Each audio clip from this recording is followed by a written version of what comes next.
اور سب سے بڑھ کر آج کی دنیا میں جو اہم ترین شے ہے کہ پیٹرول جو ہے، تیل جو ہے، اس کے سب سے بڑے ذخائر وہ ہیں کہ جو مسلمانوں کے قدمے تلے ہیں۔ اتنی تعداد میں ہونے کے باوجود، اتنے وسائل کے پر بظاہر قابض ہونے کے باوجود، سوال یہ ہے کہ کیا آج دنیا میں امت مسلمہ کو عزت حاصل ہے یا یہ ذلیل ہے؟ اسے غلبہ حاصل ہے یا مغلوب ہے؟ اسے کوئی دنیا میں وقار حاصل ہے یا یہ بالکل بے وقار ہو کر رہ گئی؟ یہ بات ہے جو ہمارے سمجھنے کی ہے آج کیوں ذلیل کہ کل تک نہ تھی پسند گستاخی فرشتہ ہماری جناب میں۔ اس وقت صورت یہ ہو چکی ہے، آپ کو معلوم ہے کہ ہر جگہ پر پسماندگی کا نشان مسلمان ہے۔ ہمارے سارے وسائل پر دوسروں کا قبضہ ہے۔ ایک ہی شے رہ گئی تھی، تیل، خلیج کا تیل، اس پر بھی آ کر امریکہ کی فوجیں ان کے سر پر بیٹھ گئی ہیں۔ سارا کا سارا تیل اب ان کے قبضے میں۔ ادھر خلیج کے دہانے کے دونوں طرف وہ اپنے مورچے بنا رہے ہیں تاکہ یہاں کسی کا داخلہ نہ ہو سکے۔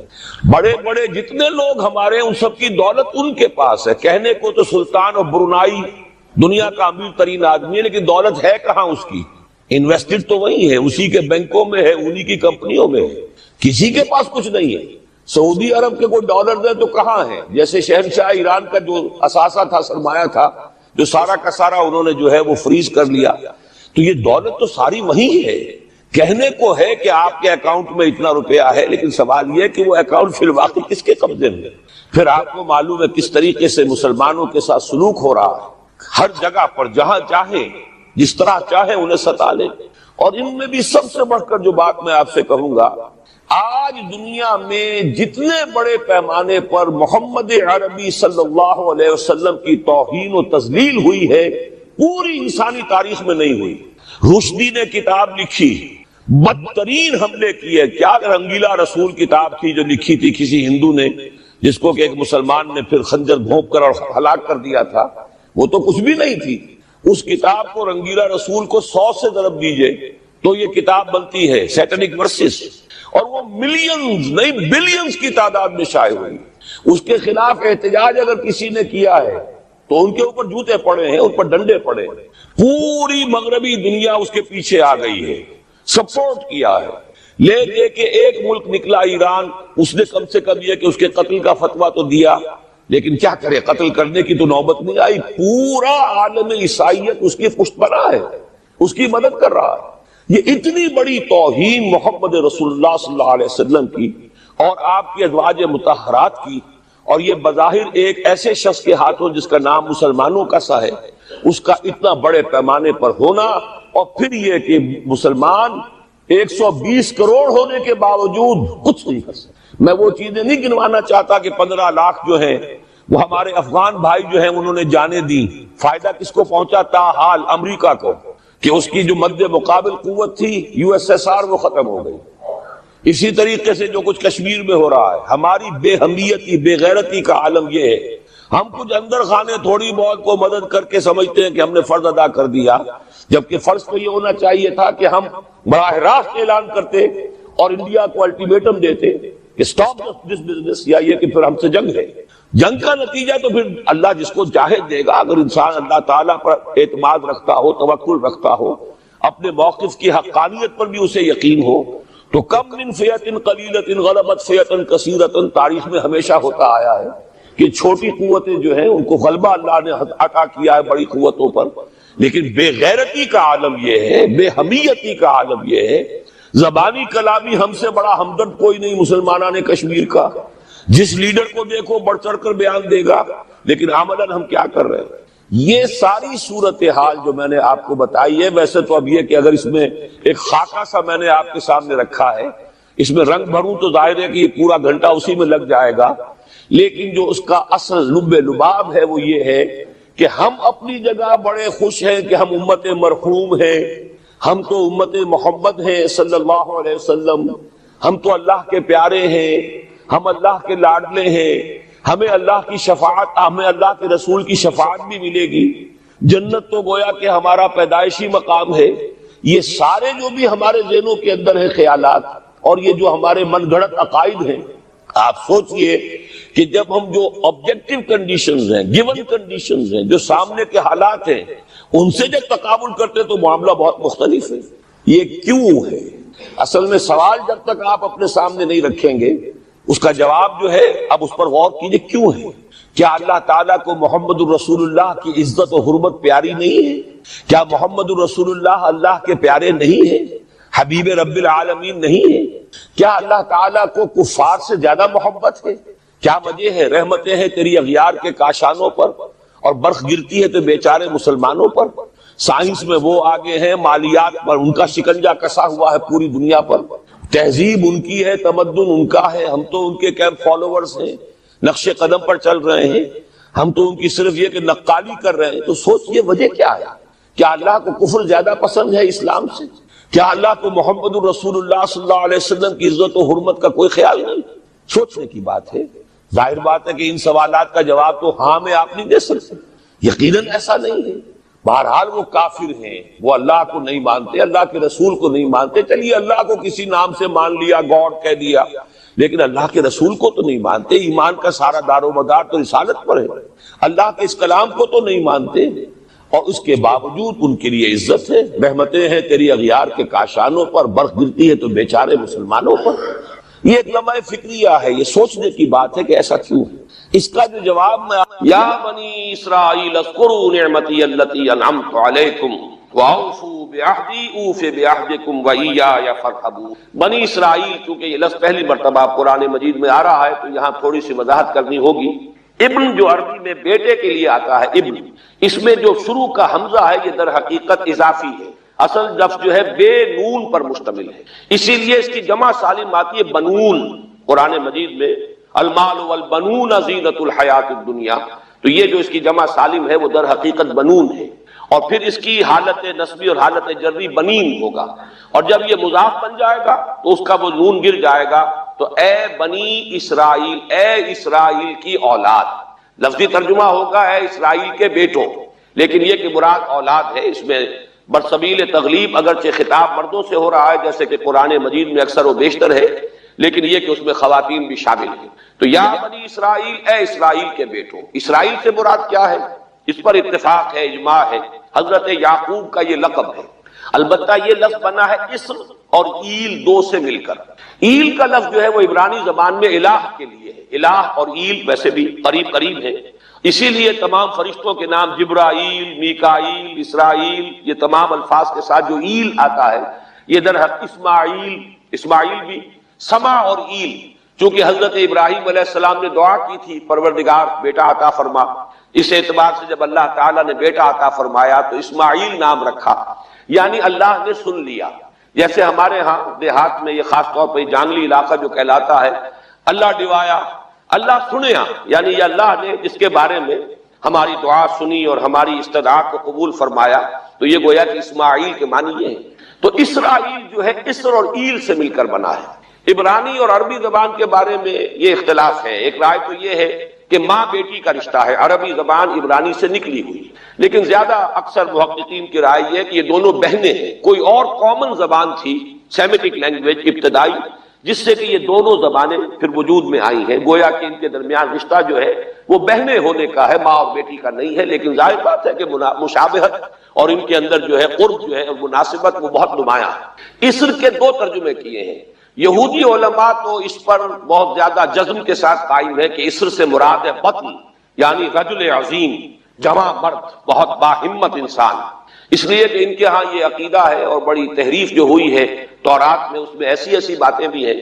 حضرت یعقوب کی جو مدح کی گئی ہے اس میں اس حد تک مبالغہ ہے کہ حضرت یعقوب کی اللہ تعالیٰ کے ساتھ کشتی ہوئی اور اللہ کو پچھاڑ لیا حضرت یعقوب نے، تو معلوم یہ ہوا کہ یہ تو بڑے بہادر اور بہت جری انسان، اس اعتبار سے وہ بطل اور رجل کا ترجمہ کرتے ہیں اسر کا، لیکن یہ کہ صحیح ترجمہ جو ہے وہ اسر کا ہے بندہ، عبد، اس لیے کہ عربی کا لفظ جو بنا ہے اسیر، اسیری، کوئی کسی کا غلام ہے اسیر، اسی سے لفظ اسرہ بنا ہے، اسرہ ہے کنبہ، کنبہ بھی آپس میں جڑا ہوا ہوتا ہے، ان کے بندھن ہوتے ہیں دوستی کے، محبت کے، اخوت کے، تو اسی طریقے سے یہ اسر کا لفظ آتا ہے کسی بندھن کے لیے۔ اسیر جو ہے پچھلے زمانے میں جبکہ جیلوں کا رواج نہیں تھا تو اگر کسی شخص کے ذمے کسی کی کوئی رقم ہوتی تھی دینی تو اس شخص کو اس کے حوالے کر دیتے تھے، وہ اس کا ذاتی قیدی ہوتا تھا، ذاتی اسیر، اس کی تحویل میں رہتا تھا، جب تک کہ اس کے اعزاء اقارب آ کر وہ رقم ادا نہ کر دے وہ شخص اس کی تحویل میں رہتا تھا، وہ اس کا اسیر ہوتا تھا۔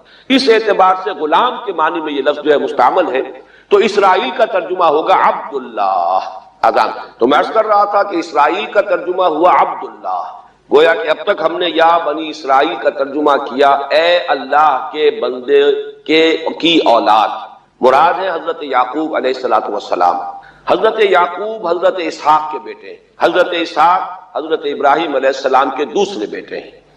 حضرت ابراہیم کو پہلا بیٹا اللہ نے عطا فرمایا اسماعیل، اسی لیے میں عرض کر چکا ہوں سما اور ایل سے مل کر بنا ہے۔ جو دعا کی تھی انہوں نے، اس دعا کا پہلا جواب جو ملا ہے اللہ تعالیٰ کی طرف سے، اس کی مقبولیت کا جو ظہور ہوا وہ حضرت اسماعیل کی شکل میں۔ پھر یہ کہ حضرت سارہ کو بھی اللہ تعالیٰ نے اولاد دی اور حضرت اسحاق پیدا ہوئے۔ اس وقت یہ جو بشارت دی گئی ہے قرآن مجید میں متعدد مقامات پر آگے چل کر آئے گا کہ حضرت سارہ کے ہاں بھی اولاد ہونے کی جو بشارت حضرت ابراہیم علیہ السلام کو فرشتے دینے آئے تھے، اسی میں یہ بھی تھا کہ نہ صرف یہ کہ تمہیں ایک بیٹا عطا ہوگا بلکہ اس کے بعد پوتا بھی عطا ہوگا، گویا کہ ایک بہت جلیل القدر پوتا۔ اس اعتبار سے ایک رائے یہ ہے کہ یعقوب عقب سے بنا ہے، گویا کہ بشارت میں پہلے ہی سے شامل تھا حضرت یعقوب علیہ السلام کا ذکر بھی کہ اسحاق کے بعد اسحاق کے ہاں ایک بہت جلیل القدر بیٹے کی ولادت ہوگی اور اس کا نام یعقوب ہوگا، یعنی اسحاق کے بعد آنے والا، بیٹے کے بعد جو پوتا آتا ہے۔ لیکن یہود کی رائے یہ ہے کہ حضرت یعقوب پیدا ہوئے ہیں اپنے بھائی عیسو کے ساتھ، یہ تمام بیٹے ہیں حضرت اسحاق علیہ السلام کے، دو بیٹے پیدا ہوئے بیک وقت، جڑواں بھائی۔ پہلے حضرت عیسو کی ولادت ہوئی ہے اور تورات کے الفاظ یہ ہے کہ یعقوب اپنے بھائی عیسو کی ایڑیاں پکڑے ہوئے تولد ہوا، تو چونکہ حضرت عیسو کے بعد حضرت یعقوب کی ولادت ہوئی ہے تو گویا کہ اس وجہ سے ان کا نام حضرت اسحاق نے یعقوب رکھ دیا، عقب میں آنے والا، بعد میں آنے والا۔ بہرحال حضرت یعقوب علیہ السلام کے پھر 12 بیٹے ہیں جن کی تفصیل پوری موجود ہے، یہ تاریخ جو ہے بڑی ریکارڈڈ ہے، اس لیے کہ بنی اسرائیل کی یہ تاریخ جو ہے books of the old testament میں اس کی پوری تفصیل موجود ہے۔ 4 بیویاں تھی حضرت یعقوب علیہ السلام کی جن سے 12 بیٹے ہوئے، 3 بیویوں سے 10 بیٹے تھے اور سب سے چھوٹی بیوی سے 2 بیٹے تھے حضرت یوسف اور بنیامین، اور ان دونوں سے حضرت یعقوب علیہ السلام کو بڑی محبت تھی۔ حضرت یوسف سے چونکہ یہ تاریخ شروع ہوتی ہے اس اعتبار سے کہ انہیں ان کے بھائیوں نے کنویں میں ڈالا، پھر اللہ تعالیٰ نے وہاں سے ان کے نکلنے کا سامان کیا، پھر مصر پہنچایا، پھر مختلف مراحل سے گزار کر انہیں وہاں ایک بہت اونچی پوزیشن تک پہنچایا، تو حضرت یوسف علیہ السلام سے اس اعتبار سے ان کی تاریخ شروع ہوتی ہے۔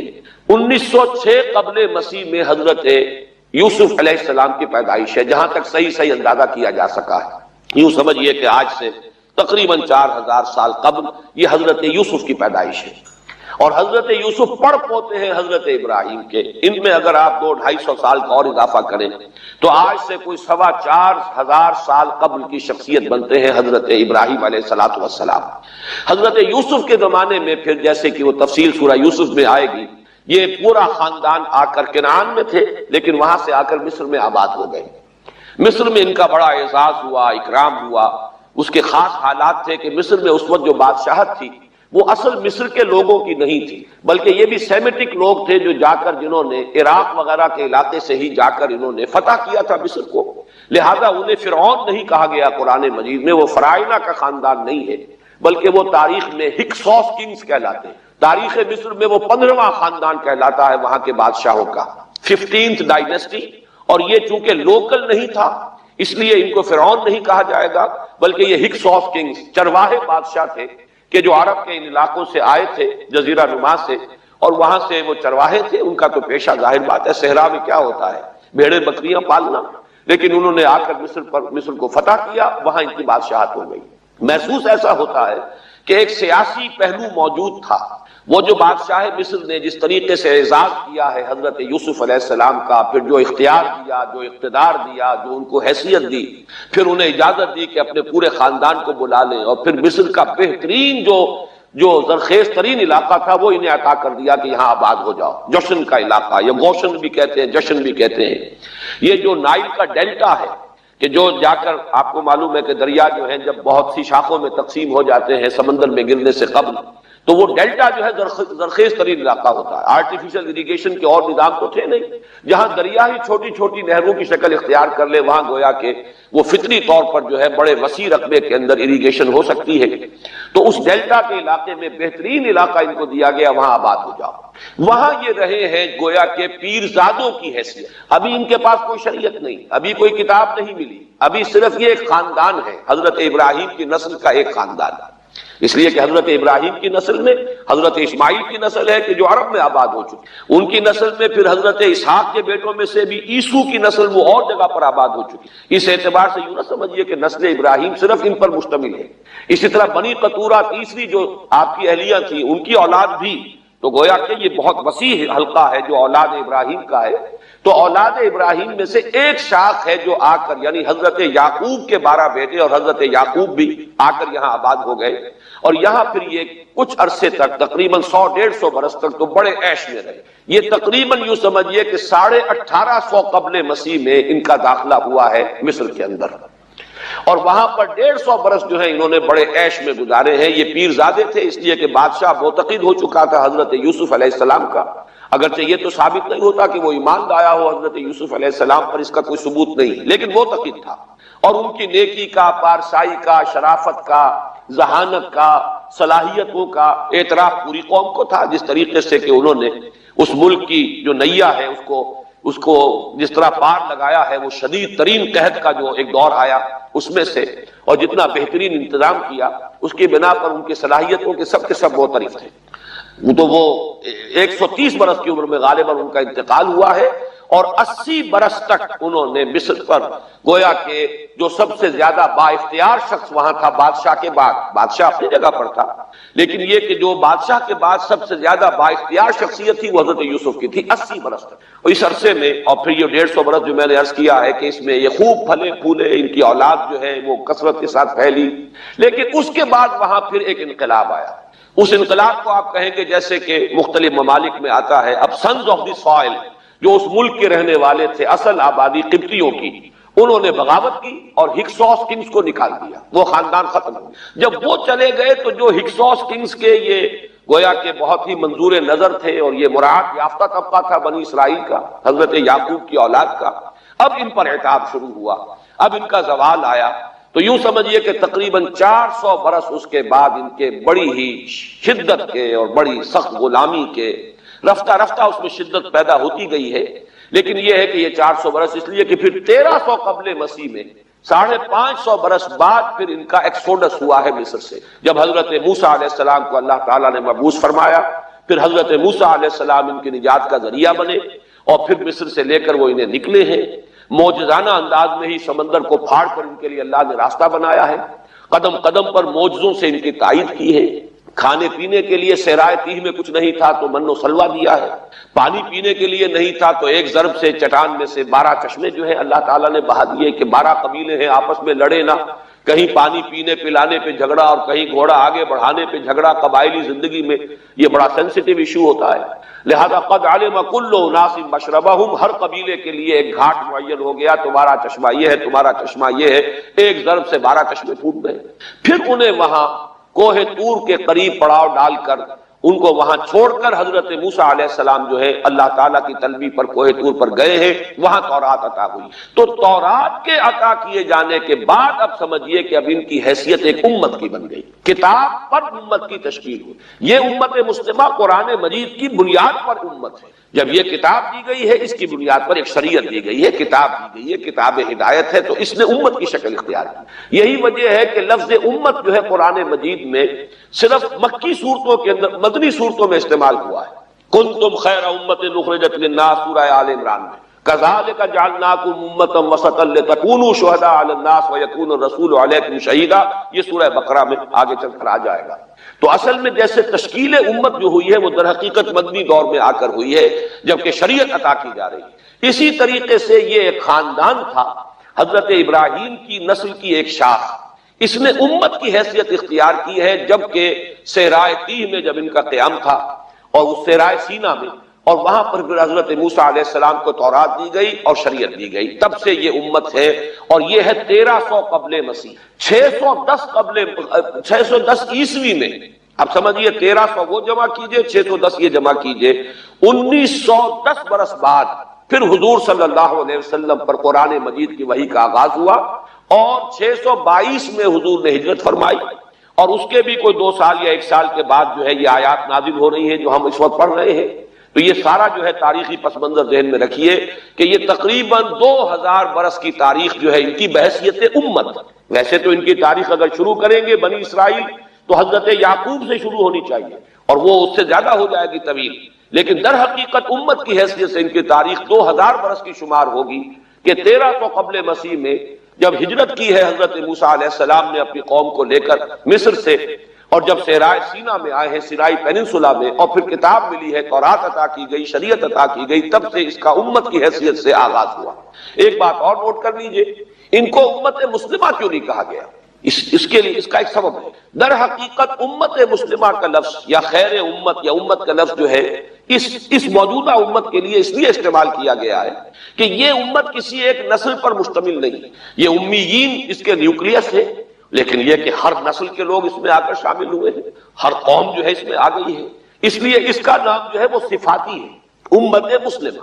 لیکن چونکہ یہ سابقہ امت مسلمہ ایک ہی نسل پر مشتمل ہے، حضور صلی اللہ علیہ وسلم سے پہلے کسی نبی اور کسی رسول کی بعثت اس کی قوم سے باہر نہیں ہوئی، کسی ایک خاص قوم کی طرف بعثت ہوئی ہے، کسی خاص علاقے کی طرف بعثت ہوئی ہے. بعثت عمومی علاقہ فتح الناس، یہ صرف محمد الرسول اللہ صلی اللہ علیہ وسلم کی امتیازی شان ہے. وَمَا أَرْسَلْنَاكَ إِلَّا كَافَّةً لِلنَّاسِ بَشِيرًا وَنَذِيرًا. اس اعتبار سے ان کا جو ہے اس میں علم گویا کہ بنی اسرائیل ہی ہے کہ جو برقرار رہا ہے، اے اسرائیل کی اولاد. اگرچہ میں اس موضوع پہ تقریر کر چکا ہوں، لیکن آج پھر اس گفتگو کے حوالے سے بات چیزیں تازہ کرتا ہوں. اس وقت عالمی سطح پر یہودی جمع عیسائی بریکٹ میں کر لیں، اور امریکہ جمع یورپ یہ بریکٹ میں کر لیں. ان کا اندر معاملہ کیا ہے؟ اصل جو ہے اس میں پیچھے مائنڈ ہے، ماسٹر مائنڈ، سازشی ذہن، وہ یہود کا ہے. باقی عیسائی آلہ کار بن گئے ہیں. جو 100% آلہ کار ہے یہود کا وہ پروٹیسٹنٹس ہیں. پروٹیسٹنٹزم یہود ہی نے پیدا کرایا تھا. یہود ہی نے یورپ کے اندر سود کا رواج شروع کروایا، ورنہ سود حرام تھا. وہاں پر بھی یوزری بھی اور کمرشل انٹرسٹ بھی دونوں حرام تھے، یہ یہودیوں نے کروایا. اور پھر پہلا بینک بنوایا ہے انگلستان کے اندر، بینک آف انگلینڈ. اور جو پوپ کے خلاف بغاوت کرائی تو پہلی بغاوت ہوئی انگلستان کے اندر، جو چرچ آف انگلینڈ علیحدہ ہو گیا پوپ سے، اور اسی کو یہودیوں نے قرار دیا یہ ہمارا ماڈرن اسرائیل ہے، یہ اسرائیل ہمیں دیا ہے گاڈ نے، یہ جو ہے برطانیہ. اس کے کچھ عرصے کے بعد یہی جو ہے ایکسوڈس ہوا ہے اور وہ امریکہ میں جا کے آباد ہوئے. لہذا امریکہ کو بھی جیوز نے کہا ہے دس از اندر اسرائیل، یہ ہے ہمارے اصل اسرائیل، ماڈرن اسرائیل یہ ہے.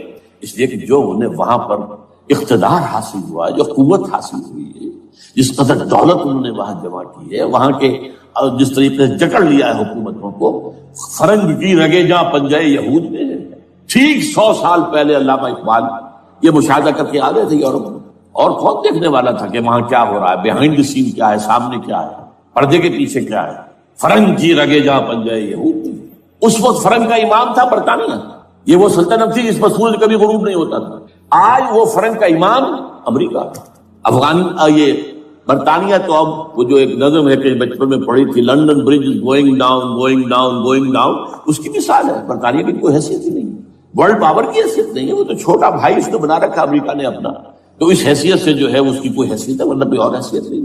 بہرحال ان دونوں میں یہ ہے کہ پیچھے ماسٹر مائنڈ، سازشی ذہن، پلاننگ، سکیم ساری یہودی.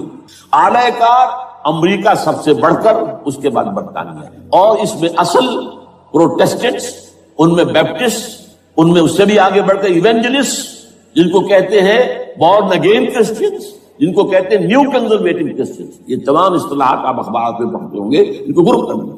یہ اصل اعلی کار. ان کو ایک نیا نام دیا گیا ہے کرسچین زائنسٹ.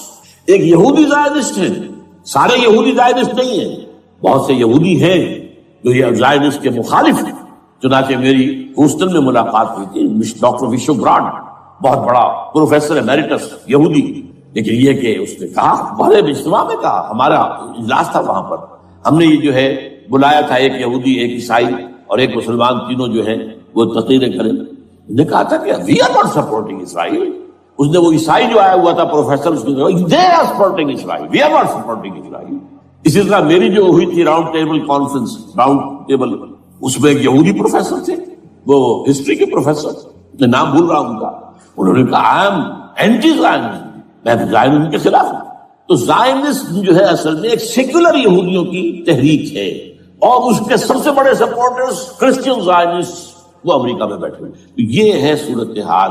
یہ جان لیجئے کیتھولکس جو ہیں یہ اتنے پرو یہودی نہیں ہیں. اب رفتہ رفتہ وہ بھی اس کے اندر آ کر شامل ہو گئے. یورپ جو ہے زیادہ کیتھولکس، رومن کیتھولکس کا یہ بھی آپ نے جملہ پڑھ سنا ہوگا کہ یہ جو ترکی جو ہے ہمارا ملک، یہ جو کوشش کرتا رہتا ہے گھسنے کی یورپین یونین کے اندر، تو ایک دفعہ جان شراک نے کہا تھا، بڑا پیارا جملہ تھا، Why doesn't Turkey understand that we are a Christian club؟ یہ ہماری جو یونین ہے یورپین، یہ تو کرسچین کلب ہے، وہ مسلمان ہے، وہ کس وجہ سے آنا چاہتا ہے بندہ، کیوں تو خود داخل ہونا چاہتا ہے؟ Why doesn't Turkey understand that we are a Christian club؟ لیکن یہ ہے رومن کیتھولکس، اور ان کا میں بعد میں آپ کو بتاؤں گا. یہی آپ کو معلوم ہے کہ یورپ نے عام طور پر اسرائیل کا اتنا ساتھ نہیں دیا جتنا جو امریکہ دیتا رہا ہے، اور کسی درجے میں ان کے دلوں میں سافٹ کارنر جو ہے عرب فلسطینیوں کے لیے بھی رہا ہے. یہ معاملہ ایران کے بارے میں بھی رہا ہے، جس قدر اسٹرانگ ایکشن امریکہ لینا چاہتا ہے، یہ جو ہے اس کے ساتھ نہیں ہے. تو یہ دونوں کا فرق ہے، وہ میں اس کا ایک بنیاد بعد میں بتا دوں گا. بہرحال ان کا ایک جو ایجنڈا ہے وہ دو، سمجھیے کہ دو اس کے نکات ہیں، دو رسیوں کے مانند یہ آپس میں بٹا ہوا ہے. پہلا، عالم اسلام کے مادی اور مالیاتی وسائل، خصوصاً تیل پر قبضہ. یہ ان کا دنیاوی اعتبار سے، دولت کے اعتبار سے، وسائل کے اعتبار سے اس وقت کا ایجنڈا ہے. ویسے تو اس سے اوپر وہ چاہتے ہیں پوری دنیا پر، وہ تو بعد کی بات ہے، کہ ابھی نہ وہ روس کو چھیڑ رہے ہیں نہ چین کو چھیڑ رہے ہیں. چین تو ان کا سب سے بڑا جو ہے بزنس پارٹنر ہے، سب سے بڑا، اور چین کو رفتہ رفتہ وہ اپنی لائن پر لا رہے ہیں. اب تو صرف یہ کہ وہ ایک پارٹی گورنمنٹ وہاں رہ گئی ہے جو کہ کمیونزم کے دور کی یادگار ہے، باقی ان کی جو اکانومی ہے وہ تو آ چکی ہے اسی رختے پر جو یورپ کی ہے، مغرب کی ہے. نمبر دو ایجنڈا کیا ہے؟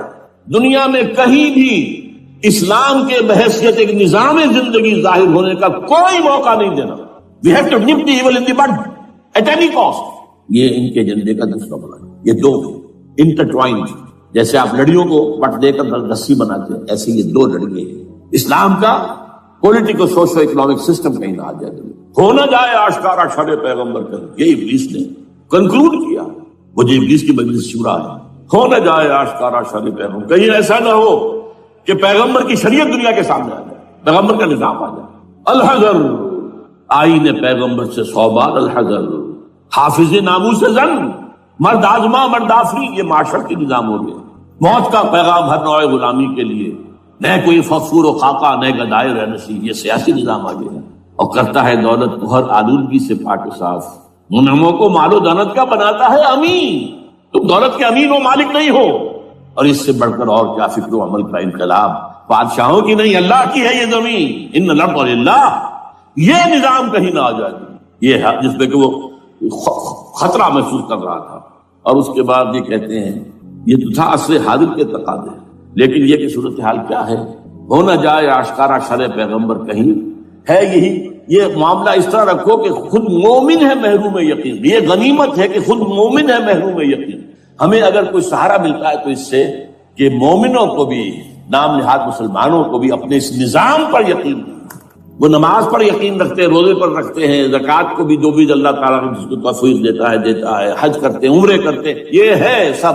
لیکن یہ کہ یہ غنیمت ہے، چشم عالم سے رہے یہ پوشیدہ یہ آئین تو خوب. وہ ابلیس کہتا ہے کہ یہ آئین چشم عالم سے پوشیدہ رہنا چاہیے. یہ غنیمت ہے کہ خود مومن ہے محروم یقین. ہمارے لیے جو ہے اگر کوئی سانس لینے کی جگہ ہے وہ یہ ہے، حوصلہ افزائی اگر ہے تو اس میں ہے کہ خود مومن محروم یقین ہے، اس کے سامنے وہ راستہ ہے ہی نہیں. اب لیجیے یہودیوں کے ایجنڈے کو میں تجزیہ کر رہا ہوں. سب سے پہلے world bank, IMF، globalisation, TRIPS, ان تمام ہتھ کنڈوں کے ذریعے عالمی مالیاتی استعمار جو بظاہر امریکہ کا ہوگا حقیقت یہود کا ہوگا. یہودیوں کے نزدیک پوری نوع انسانی حیوانوں کے مانند ہے. They are not human beings, they are goyams. They are gentiles, یہ انسانی شکل میں حیوان ہے، اور جیسے حیوانوں کو ایکسپلائٹ کرنا، استعمال کرنا انسانوں کا حق ہے.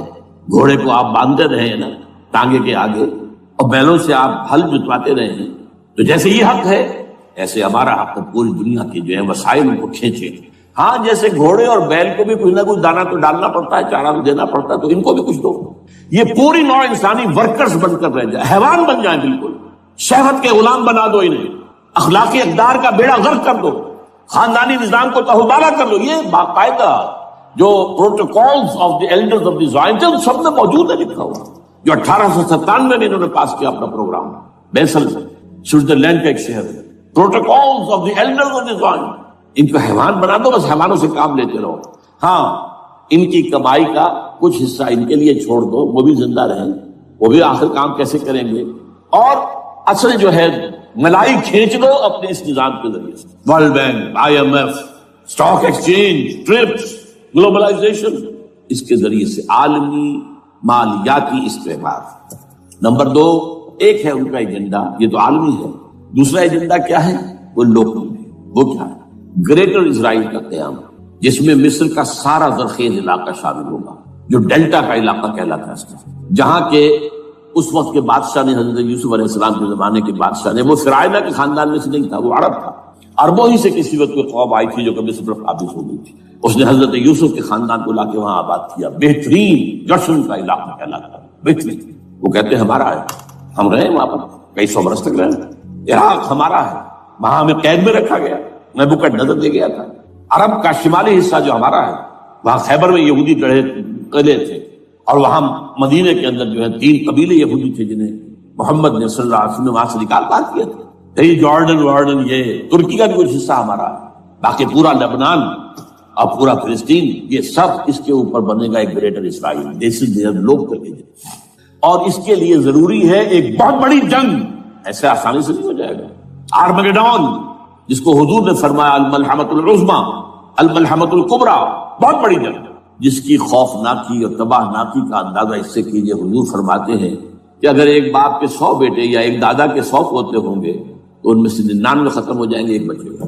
اور ایک جگہ فرماتے ہیں اتنی اموات ہوں گی، اتنی لاشیں ہوں گی کہ ایک نفاست پسند پرندہ جو ہے، جو گندگی پہ نہیں اترنا چاہتا. ایک تو ہے یہ کوے، چیلیں، گدھ، وہ تو گندگی ہی کی تلاش میں ہے مردار کھانے کے لیے، وہ تو لاشوں کو نوچ رہے ہوں گے. وہ پرندہ جو ہے نفاست پسند پرندہ، وہ نہیں اتر سکے گا، اڑتا اڑتا چلا جائے گا، لیکن لاشوں کا سلسلہ ختم نہیں ہوگا، یہاں تک کہ تھک ہار کر لاشوں پر گر جائے گا. یہ دور نہیں ہے، اس لیے کہ اس پر متفق ہیں یہودی بھی اور عیسائی. پروٹسٹنٹس عیسائی اس کے اوپر پوری طرح متفق ہیں. آرمگیڈون، جسے آپ 3rd ورلڈ وار کہہ لیں، الملحمۃ العظمیٰ کہہ لیں، الملحمۃ الکبریٰ کہہ لیں، حضور کے الفاظ میں یہ آئے گا. اس کے نتیجے میں گریٹ اسرائیل بنے گا. نمبر 3 پھر بنے گا 3rd ٹیمپل، جو ٹائٹس نے گرا دیا تھا 70 میں، سن 70 عیسوی، جسے گرے ہوئے کتنا عرصہ ہو گیا؟ 2008. اندازہ کر لیجیے 1800 کتنے برس ہو چکے. وہ دوبارہ بنائیں گے 3rd ٹیمپل، اور اس کے لیے مسجد اقصیٰ کو گرائیں گے، اور ڈوم آف دی راک، قبۃ الصخرہ، وہاں لا کر پھر اس میں کنگ ڈیونز تھرون لا کے رکھا جائے گا. یہ بھی میرے علم میں پہلی مرتبہ اسی ٹرمپٹ رسالے سے آیا. وہ کیا ہے؟ حضرت داؤد کا. آج سے کتنے 1000 سال پہلے کی بات ہے، اندازہ کیوں؟ 1000 قبل مسیح، اور یہ اب 2000 ہو گیا، اسی 3000 برس تو ہو گئے. وہ کیا تھا؟ ایک پتھر تھا جس پر بٹھا کر حضرت داؤد کی تاج پوشی کی گئی، پھر اسی پر حضرت سلیمان کی تاج پوشی، پھر اسی پر ان کے بادشاہ آتے رہے، تاج پوشی ہوتی گئی. ٹائٹس نے جب گرایا ہے سن 70 عیسوی میں، یروشلم کو برباد کیا، 1,33,000 یہودی ایک دن میں قتل کیے، ایک دن میں، باقی نکال دیا، بھاگ جایا. اس کو کہتے ہیں diaspora, that started in 70 AD. یہ منتشر ہو گیا، جس کا جہاز سنگھ سمایا چلا گیا، یورپ میں چلے گئے، شمالی افریقہ میں، مسلمان ملکوں میں، انڈیا میں آ گئے، ایران میں آ گئے، سب جگہ وہاں سے نکال دیے ڈائسپورا.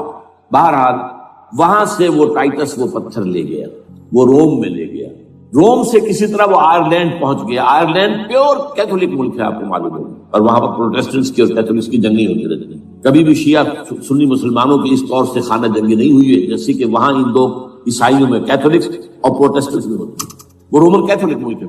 وہاں سے وہ انگلینڈ میں آیا. انگلینڈ میں جب آ گیا، بلکہ وہاں سے اسکاٹ لینڈ سے انگلینڈ، انگلینڈ میں پھر اس کو ایک کرسی کے اندر اس کی سیٹ کی حیثیت سے بنا کر ایک تھرون کی شکل دے دی گئی، اور وہ جو ویسٹ منسٹر ایبے ہے، برطانیہ کے پارلیمنٹ کے ساتھ جو چرچ ہے ویسٹ منسٹر ایبے، وہاں اس کو لا کے رکھ دیا گیا۔ اس وقت سے برطانیہ کے بادشاہوں اور ملکاؤں کی تاج پوشی وہاں ہوئی۔ تو ایک یہ ہے کہ پھر اس کو لا کر وہاں رکھیں گے۔ اب یہاں سے اختلاف ہے، یہ نوٹ کریں، یہاں تک عیسائیوں کا یہودیوں کا ایجنڈا ایک ہے، یہاں اختلاف ہے۔ یہودیوں کے نزدیک ان کا مسیح آئے گا اور وہ وہاں بیٹھ کر پوری دنیا پر راج کرے گا۔ وہ مسیح جس کی خبر دی گئی تھی شروع کی کتابوں میں، جو تورات کی ابتدائی کتابیں ہیں، وہ تو حضرت مسیح کی شکل میں آ گئے۔ دی پروفیسی واز فلفلڈ۔ یہودیوں نے نہیں مانا، انہیں تو قرار دیا جادوگر ہے، کافر ہے، مرتد ہے، ولد الزنا ہے، اور اپنے بس پر سولی پر چڑھا دیا۔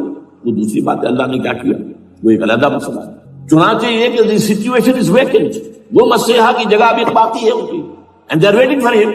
تو وہ آئے گا اور وہ یہاں اس تخت داؤد پر بیٹھ کر پوری دنیا پر ہوگا۔ عیسائیوں کا کہنا کیا ہے کہ در حقیقت حضرت مسیح نازل ہوں گے، سیکنڈ کمنگ آف جیسس، جس کو ہم بھی مانتے ہیں۔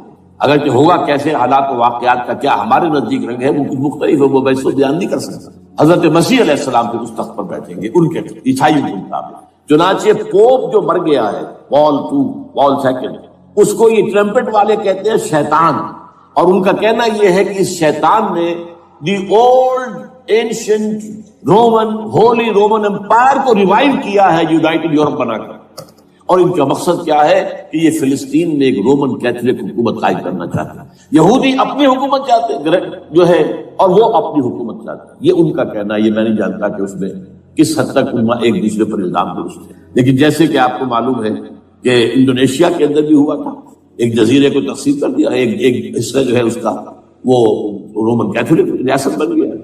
شاید نائجیریا میں بھی اس طرح کا معاملہ ہوا ہے تھوڑے علاقے کے اندر، وغیرہ وغیرہ۔ تو یہ ہے، لیکن بہرحال یہ ان کا۔ عیسائیوں کا معاملہ کیا ہے؟ میں نے جیسا کہ بتایا کہ یہ تو اس ایجنڈے کے اندر متفق ہے، اور عیسائی بھی ورلڈ ڈومینیشن، مالیاتی جو ہے استعمال، اس کے لیے کوشش ہے، لیکن ان کے نزدیک حضرت عیسیٰ ابن مریم آئیں گے علیہ الصلوۃ والسلام، اور وہ حکومت کریں گے۔ اس پورے ڈرامے کا اسکرپٹ پورا یہودیوں کا لکھا ہوا، اور انہی کی سازش اس پورے ڈرامے کے پیچھے۔ البتہ بظاہر اس ڈرامے کا بڑا کیریکٹر جس سے آپ ہیرو کہیں وہ امریکہ ہے، اور اس کے تابع یورپ بھی ہے۔ یہ ہے عالمی سطح پر معاملہ اس وقت۔ ویسے میری 2 کتابیں جو ہیں اس پر کتابچے ہیں، 4 سال پہلے میں نے اسی مقام پر 2 تقریریں کی تھی، ایک موجودہ عالمی حالات اور اسلام کا مستقبل، وہ دوسرا حصہ جو میں اس وقت نہیں چھیڑ رہا، ہوگا کیا اصل میں، جس میں یہ ہے کہ کہیں اسلامی ریاست قائم ہو، خلافت کا نظام قائم ہوگا کہاں ہوگا یہ میں نہیں کر رہا۔ حضرت مہدی کا ظہور ہوگا، وہ آئیں گے عرب کے